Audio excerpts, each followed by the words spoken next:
A primeira coisa que me chamou a atenção vendo o filme, até porque faz parte da primeira cena do filme, é a questão do uso das palavras, né? Porque abre o filme, a Jodie Foster, que é a mãe do menino que foi agredido, redigindo um termo de acordo, de compromisso, nas palavras dela, sentado no computador.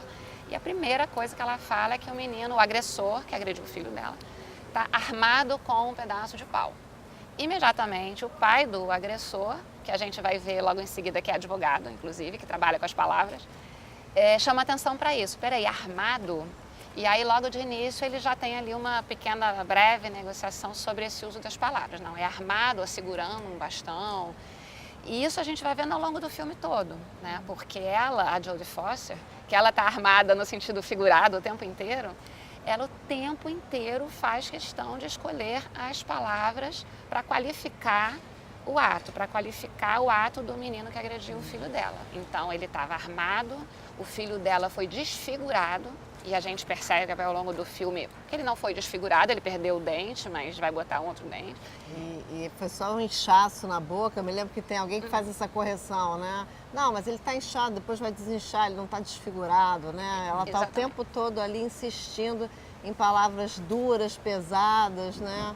E como isso impacta, né, na construção ali daquela relação. O uso dessas palavras, de uma certa forma, vai escalando ali aquela situação tensa, que vai ficando ao longo do filme cada vez mais tensa. Me chamou muito a atenção na dinâmica da conversa dos pais, né? Como é que a escalada do conflito vai aumentando e como é que faltou, né, um mediador ali que pudesse separar um pouco. Olha, vamos ouvir só um, vamos ouvir só outro.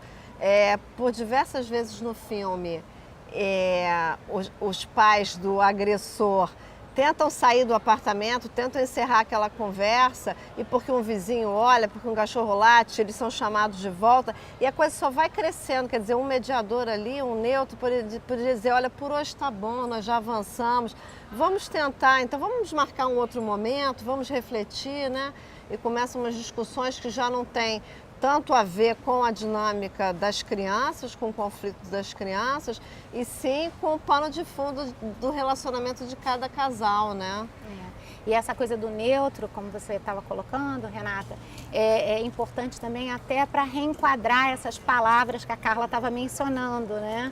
Porque o uso das palavras causava impacto nas pessoas. E o neutro, ele tem condição, com as ferramentas que ele está habilitado a utilizar, de ir de alguma forma ali neutralizando essas situações e revertendo esse panorama adversarial, digamos assim, com que a coisa que inicialmente estava se colocando de maneira pacífica vai escalando, né? Então ele vai retomando esse ambiente, né, de tranquilidade.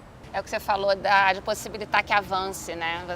Na verdade é isso, não avança, fica rodando em círculo. O que avança é o conflito, é a espiral do conflito, mas a solução não parece chegar nunca. E tem várias oportunidades, né? Que eles saem E voltam. Vão e voltam. E fica rodando em círculos, como vocês já pontuaram, e não sai dali, ou seja, não tem um progresso, não tem uma visão de futuro, não tem uma perspectiva, né?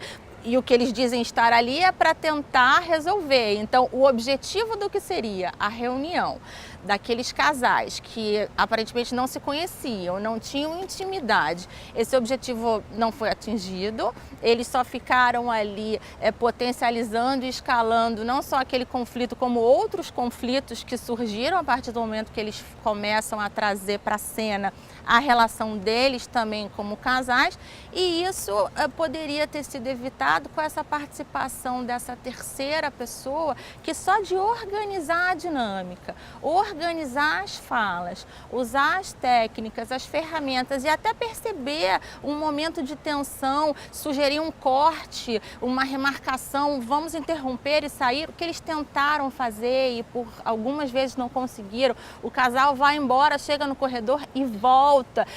O pai do menino machucado até tenta, sugerindo o bolo, o café, percebe que são tentativas de romper a dinâmica, mas que acaba voltando, caindo na armadilha da escalada do conflito. Em poucas oportunidades eles investigam também a origem do conflito, né? O que se deu naquela situação, né, Eliana? Exatamente. Em poucos momentos, já muito no final, depois da mãe do menino, que é o acusado, né, de ser o agressor, quando ela passa mal, volta, sai do banheiro, em algum momento ela fala, mas eu fiquei pensando, mas por que ele bateu? Ele foi xingado, vem aquela história da gangue, mas o que se percebe ali é que a cena já começa com os dois meninos rotulados. Um é o agressor e o outro é a vítima. Ninguém parou para se aprofundar no porquê, no como, no quando, no onde. Onde é que estava a origem da situação? O que aconteceu? O que poderia ter levado um a ter o impulso de machucar o outro? O que esse outro falou, deixou de falar? A violência não se justifica, mas se é que houve tanta violência, porque isso não fica claro, se percebe que um casal acentua um pouco mais e o outro tenta minimizar, então o fato em si não foi esclarecido, mas o que me chamou muito a atenção é que não se preocupou em investigar a origem do conflito. E quando a própria mãe sugere, ninguém dá muita bola, não dão espaço para conversar sobre isso. E é interessante observar que existem muitas questões dos próprios casais que vêm à tona ao longo do filme, né? E que impactam a percepção deles sobre aquele conflito. Então, muitas vezes, eles eles polarizam, como a Liana falou, né? O agredido e o agressor. E, no entanto, existe uma série de questões pessoais dos pais que estão impactando a percepção deles sobre o que de fato aconteceu ali naquela situação. Os pais dos meninos, né? Uhum. Tanto o pai do agressor quanto da vítima, eles começam a lembrar que quando eles eram garotos também brigavam na escola, também saíam às vezes no braço, enfim. Aí a mãe até pontua, mas não com um pedaço de pau, não nesse nível, não sei o que lá. E eles acabam, de uma certa forma, se identificando um pouco com aquela situação dos meninos, né? Talvez porque na cabeça deles fosse uma dinâmica um pouco de brincadeira de menino mesmo e tal. Tem essa questão cultural também, que é interessante, né, Carla?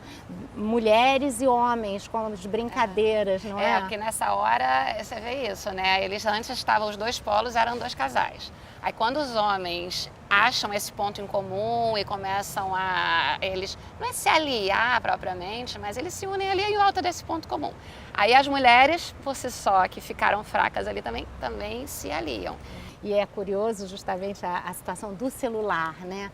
Como aquela utilização do celular ao longo daquela conversa impacta a dinâmica. Primeiro porque ele muitas vezes interrompe um momento de tensão, criando um impasse. Na verdade, né?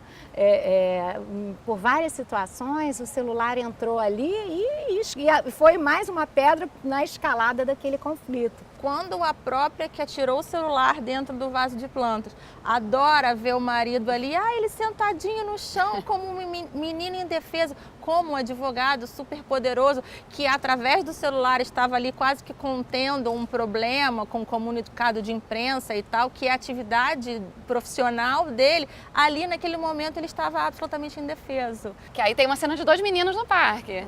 Provavelmente são eles dois. Talvez eles tivessem conseguido passar pela questão que né, em um determinado momento os unia ali, né, no conflito. Talvez eles próprios tenham se resolvido. Já superaram. E, no entanto, os pais se viram ali naquela situação. O conflito não é mais entre os meninos, é entre os Agora pais que entre os criaram um casais. outro conflito. Exatamente.